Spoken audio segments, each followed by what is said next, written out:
Washington is running out of time as the October 1st funding deadline is here, and talks are stalling. A government shutdown is back on the table, and even over on Polymarket, we are seeing a 97% chance of a government shutdown. Now, the last time we saw a shutdown was actually in 2018 under Trump's first presidency. And these are the kind of headlines that can essentially get fund managers to yank or rip their assets out of the markets, and that would include crypto. So I'll break down what a shutdown means for XRP over the next few days and what I'm watching out for first. This essentially means that Jerome Powell and the Fed will be flying blind into their October meeting, and any level of uncertainty right now will cause big players to sit this one out. Sitting out again means sell pressure. Combine that with the fact that the BLS is still out of a leader. This is the Bureau of Labor Statistics, which is one of the most important agencies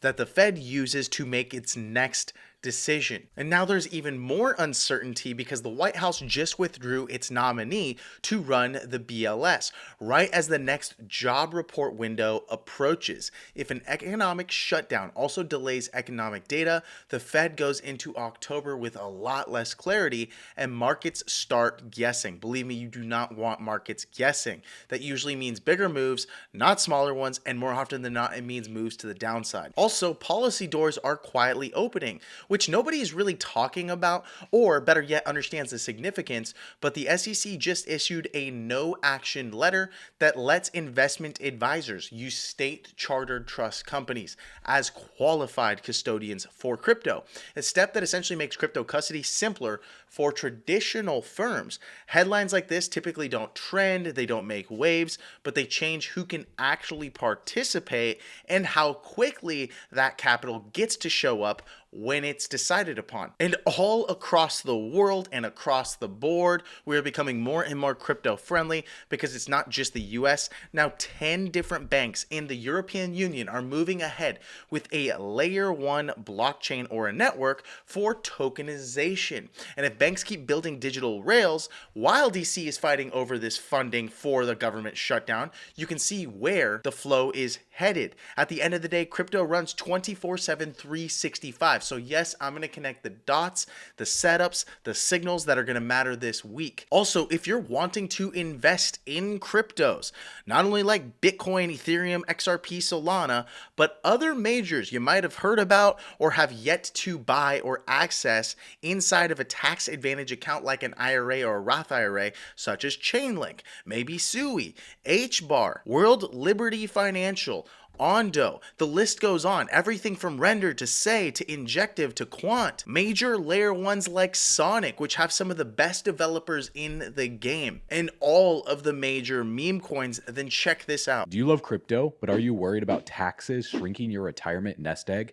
Here's the deal. Trading and selling crypto can trigger capital gains taxes, eating into your wealth. A crypto IRA fixes that. Per IRS publication 590B, traditional IRA gains like those from crypto aren't taxed until distributed. That's why we've partnered with iTrust Capital, a leading crypto IRA company in the USA, to sponsor today's video. And they offer institutional grade custody for retail clients that want to set up their crypto IRAs for retirement, leveraging top storage solutions like Fidelity, Wells Fargo, and Coinbase Prime to keep your assets secure. To get started, simply click the link in the description of this video, sign up for free, and fund your account with cash. They also offer 401k rollovers or crypto transfers, and you can trade 24/7 with just 1% transaction fees and no maintenance costs. As always, I'm not a CPA or financial advisor, so consult one for tax advice, and we do earn a commission if you sign up using our link below to fund your crypto IRA account, but that helps support value-based videos like this.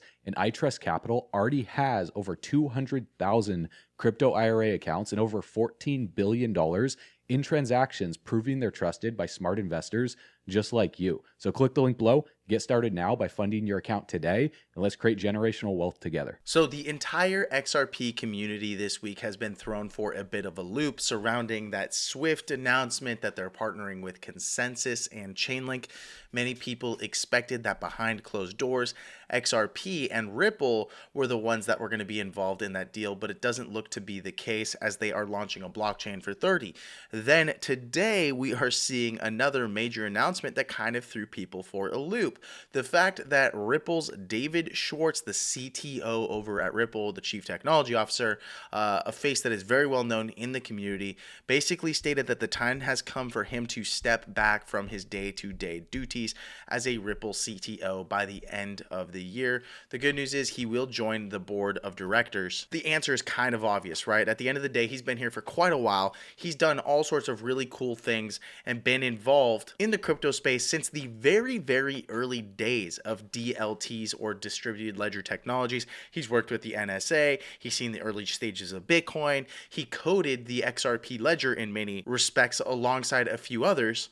And he's probably spending a lot of time over at the offices. Well, now he wants to spend some time with his kids and his grandkids and spend time on hobbies. And at the end of the day, we all don't know how much time we have left on Earth. So he wants to spend more time now doing things that are really interesting for him as a developer and a coder, researching other use cases for XRP, getting his hands dirty, probably in ways that he wasn't able to as a CTO in the company. And ultimately, he is going to be joining the board of directors over at Ripple and still advising them on where to go next, as Chris Larson asked him to join. So this isn't something that we really need to be too worried about. As you can see on the prior day, the price dumped just a little, but essentially the entire crypto market did, as well as Chainlink. You can see that on the day it is also down, even with that very positive news. So that said, it doesn't look like this has affected the price of XRP. Heck, even really big news hasn't done a great job at affecting the price of Chainlink.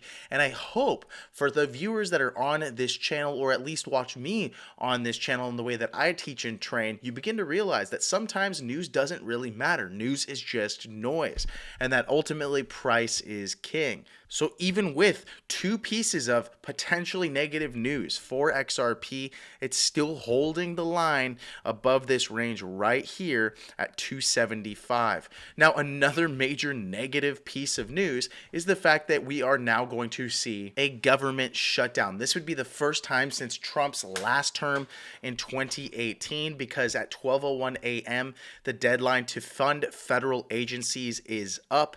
And yes, Democrats and Republicans are playing hardball. Now, apparently this shutdown has to do with disagreements among Democrats and Republicans when it comes to healthcare policy and how much money they're spending in that direction, and that a shutdown will push the U.S. into uncharted territory.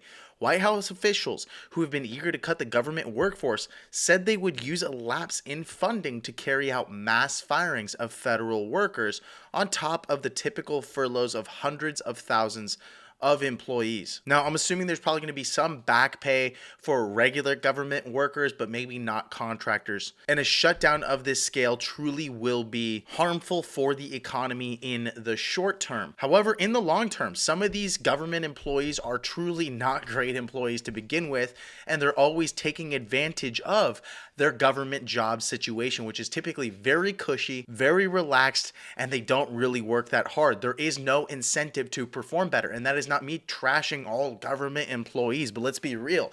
Not one single person that is watching this video wouldn't agree that our government in the United States is completely bloated, and we are spending money in every single direction, arguably even just on employees, in ways that we should not be. So there are many theories. Some people are wondering, was this a very intentional plan to shut down government and use it as an excuse to fire or lay off a lot of people? Either way, this being the first time since 2018, I believe it's going to throw the market for a bit of a loop, which is why I think the market is down right now a little. This would furlough 750,000 workers per day, which is costing $400 million in daily compensation paid directly by me and you, the taxpayer. And just as a heads up, that shutdown lasted 35 days last time, which made it the longest government shutdown in U.S. history. The average length of a shutdown is 8 days, and its implications spread farther when it lasts longer. Now, the good news is that 86% of shutdowns saw the S&P 500 and higher 12 months later with an average gain of 12.7%.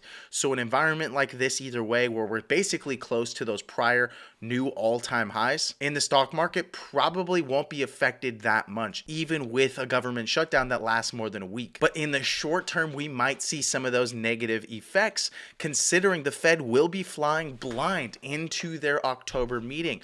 And as we know, one thing about Jerome Powell, the most powerful man in the world of finance, is the fact that this guy's pretty consistent and is very data driven, which means the Bureau of Labor Statistics just announced they will not release economic data, including the jobs report, which is due this Friday if the US government shuts down. Now, I'm not too sure how these federal agencies operate, whether he's going to reach out to them and get some inside information and a scoop on what's going on, but I don't think it always works like that. I actually think there's going to be a lot of data that is left to be had by Friday, which is going to lead the Fed into making a decision that is consistent with their approach and not to spook markets. So if he said he's going to slow down on interest rate cuts, then I believe they're likely going to do exactly that, which is in alignment with market expectations. And when markets get what they expect, we typically don't get volatility to the downside. If anything, it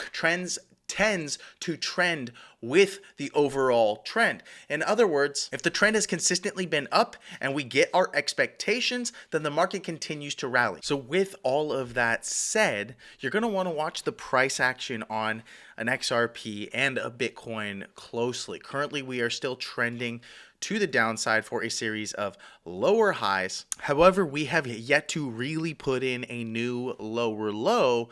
And so this looks like, again, very similar to the prior ranges right over here, a descending wedge. Many people would call it a triangle. I'm not really too focused on the name as much as I am the price action. I don't want to see the price break back below 275 another time. I would like to reasonably see XRP back above the $3 range here in the very near future. And that could happen with any one of these catalysts, or just the fact that we typically are bullish into the end of the year and that markets start printing new highs into mid to late October. And yes, we are reaching October even with a government shutdown, and Bitcoin has rallied really hard off of those local lows. So this is still looking pretty normal. We're looking healthy. We're back above our range resistance at $112,000, which leads me to believe that XRP is going to follow. Now, two things are quite exciting. The fact that the SEC has issued a letter allowing investment advisors, and these could be financial advisors, these could be just your regular Joe Schmo with a license and a few clients, doesn't really matter. They can actually recommend cryptos, and those cryptos can be held by qualified custodians for crypto assets. So if, let's say I have a financial advisor and they're like, Paul, you've been talking about Bitcoin. You know what? I actually think it would be good for you to own a bit of Bitcoin in your portfolio. I've seen the news. I've seen consistently that it is performing. It's not just a bubble anymore. You've got major ETF inflows, blah, blah, blah, blah, blah. And if you want to buy some, I recommend probably like 3 to 5% of your portfolio in Bitcoin, at which point you can buy Bitcoin through that investment advisor, through any number of ETFs or just Bitcoin directly. And then it can be held by major custodial players like Coinbase or Ripple through standard custody, BitGo, Wisdom Tree funds, and the list goes on. Now, this is possible where it didn't used to be because the SEC is not going to pursue further actions against people that recommend cryptos as long as they are held by custodians that are licensed, because under the Investment Advisors Act of 1940, advisors must keep client assets with a qualified custodian, which was usually a bank or a trust company with national fiduciary powers. And that's essentially what these big crypto custodians are now, which means anyone truly can access crypto. And so there are no more excuses. So much so that even Europe, with 10 different banks, is launching a regulated layer 1 blockchain network specifically designed for tokenization, otherwise known as asset tokenization. And many people point to real world assets being tokenized, but they don't just have to be real world assets. It can be anything will be tokenized. And this is all because Europe introduced a while ago something called MiCA, Markets in Crypto Assets Regulation. And this new layer 1 blockchain will adhere to those MiCA compliance regulations. Now, if you remember one thing, the RLUSD stablecoin is one of the only stablecoins in the market that is MiCA compliant. So that said, this has an opportunity to really drive a lot of institutional inflows into this layer 1 blockchain through the RLUSD stablecoin. The actual now, SWIAT is an existing EU capital market focused on the blockchain network, which was founded by DekaBank and includes a few others. Today, SWIAT announced that together with 7 additional large EU institutions, it is creating the regulated layer 1 or the RL1 network as a shared ledger. And to date, they've already processed more than 600 million in volume. This is obviously going to continue to grow with asset tokenization and arguably even interoperability between other chains. So with news like this and news like this, it's no secret that blockchain and crypto are not slowing down, and they are being adopted globally by the largest markets. The real question is, when will it show up in the price? And as I've stated, Bitcoin is actually looking really good and leading the market back above 113,000 to 112.8, which is where that resistance was. I expect XRP to follow, and I do not want to see a break below 275 because that would be a signal of weakness. We are currently still in a technical intermediate term downtrend, and anything above that $3 range will be a confluence of resistances that we break above, which could happen sometime mid to late October. We tend to see markets really rally strong and break for new range highs into that time or that season. And if you want to stay up to date on all things crypto, one of the strongest global communities on planet Earth, then you should check out altcoinpro.com. You can actually download our free ebook in the description or the bio below, and it'll take you to a page where you can learn more about Altcoin Pro University. We've had almost 1,000 members all over, not just the United States, and in Middle America, Mexico, South America, Africa, Europe, Saudi Arabia, and all through the Asias, paying $97 a month to be on board with us. And the reason that they consistently decided to stick with us, and we have the lowest churn rate of any crypto educational platform on the planet, is because we're constantly updating not only just our live calls that we host every single week. On Tuesdays, I run a technical analysis call where I teach you everything technical analysis and how to think about markets, but we have a full classroom that is consistently being updated with courses to help you become a pro. Combine that with our ever-growing library of all sorts of posts and strategies, from DeFi, when to buy, when to sell, how to create XRP wallets, how to put your crypto to work for you to earn yields, how to do airdrops, how to avoid scams, how to get ahead of a narrative to get that next 10x, 100x altcoin, and even how to put your XRP to work in any pool, or better yet, put other cryptos like USD to work on any one of these crypto exchanges using one of our quick little tutorials and what we call a DeFi yield quick win, which many of our members actually apply and take advantage of in order to pay for that $97 monthly. Many of them actually earn way more yield